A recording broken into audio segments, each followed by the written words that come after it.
Seiring perkembangan zaman, ilmu pengetahuan dan teknologi pun juga ikut berkembang dengan pesat.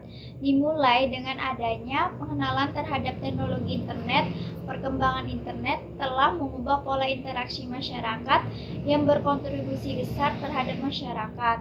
Nah, jika berbicara mengenai dampak dari perkembangan Imtek, dapat dilihat bahwa hampir semua aspek dalam kehidupan di dunia ini telah terkena dampaknya. Dampak yang dihasilkan bagaikan dua sisi. Nah, di satu sisi lain membawa dampak positif, di satu sisi lain dampak negatif. Dampak positif dari adanya Imtek yaitu memberikan berbagai kemudahan, memperluas mudahnya akses terhadap berbagai informasi hingga memperluas wawasan serta pengetahuan. Imtek memberikan kemudahan kepada penggunanya untuk mengakses berbagai jenis informasi tersebut dapat berguna dalam kehidupan sehari-hari. Ada berbagai faktor, baik faktor internal maupun eksternal, yang dapat mendorong seseorang untuk menyalahgunakan Imtek. Faktor internal adalah faktor yang ada dalam diri seseorang, sementara faktor eksternal adalah yang berasal dari luar diri sendiri. Salah satunya adalah contoh teknologi memberikan akses dan kemudahan kepada penggunanya. Jenis kejahatan seperti cybercrime adalah yang paling sering ditemukan. Kejahatan seperti membobol identitas seseorang, penyebaran hoaks, penyebaran informasi berbau pornografi, penyebaran informasi yang bersifat kekerasan, dan masih banyak lagi. Mon, tadi aku baca di medsos ada obat herbal penyembuh COVID tau. Katanya tuh manjur. Oh, kamu harus hati-hati tuh sama berita kayak gitu. Biasanya kan zaman sekarang nih banyak banget berita hoax nih. Apalagi yang berhubungan sama kesehatan. Tapi banyak yang komen positif, masa itu hoax sih? Memang kadang-kadang berita hoax itu kelihatan meyakinkan, soalnya banyak banget yang share. Tapi kita harus tetap cek kebenarannya, apalagi soal kesehatan. Jadi gimana caranya kita tahu itu hoax apa bukan?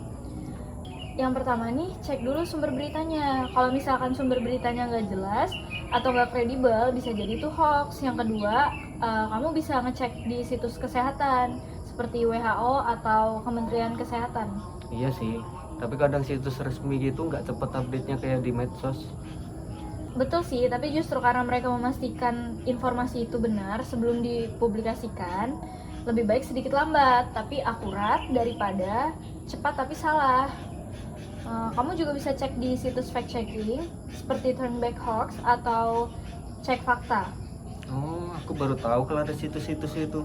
Berarti kalau ada berita yang meragukan, lebih baik dicari ke situs itu dulu ya. Iya benar, selain itu kita juga harus bijak dalam menyebarkan berita. Kalau belum yakin benar, lebih baik jangan langsung share. Bisa-bisa malah kita ikut menyebarkan berita hoax. Iya, aku jadi sadar aku sering kali aku langsung percaya sama share berita-berita tanpa cek dulu. Mulai sekarang aku harus hati-hati. Iya, kita semua harus lebih kritis karena hoax itu bisa menyebabkan kepanikan atau bahkan kerugian.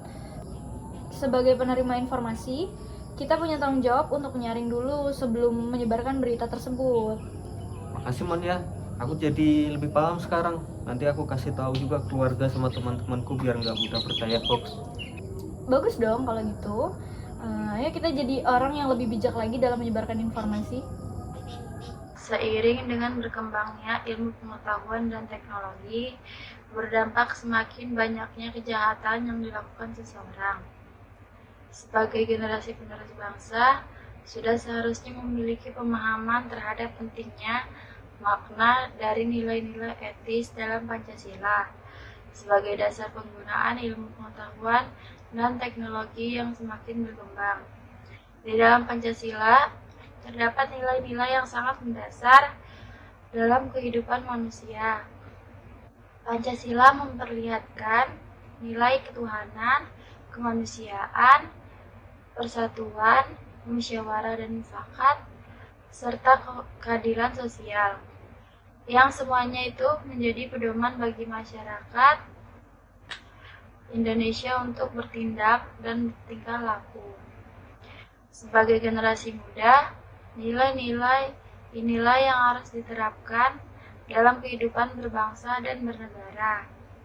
Seperti dalam sila pertama yaitu ketuhanan yang Maha Esa, memperlihatkan bahwa berkembangnya ilmu pengetahuan harus selaras Dengan adanya landasan nilai-nilai tersebut, niscaya dapat meminimalisir, mencegah, bahkan menghentikan penyalahgunaan iptek.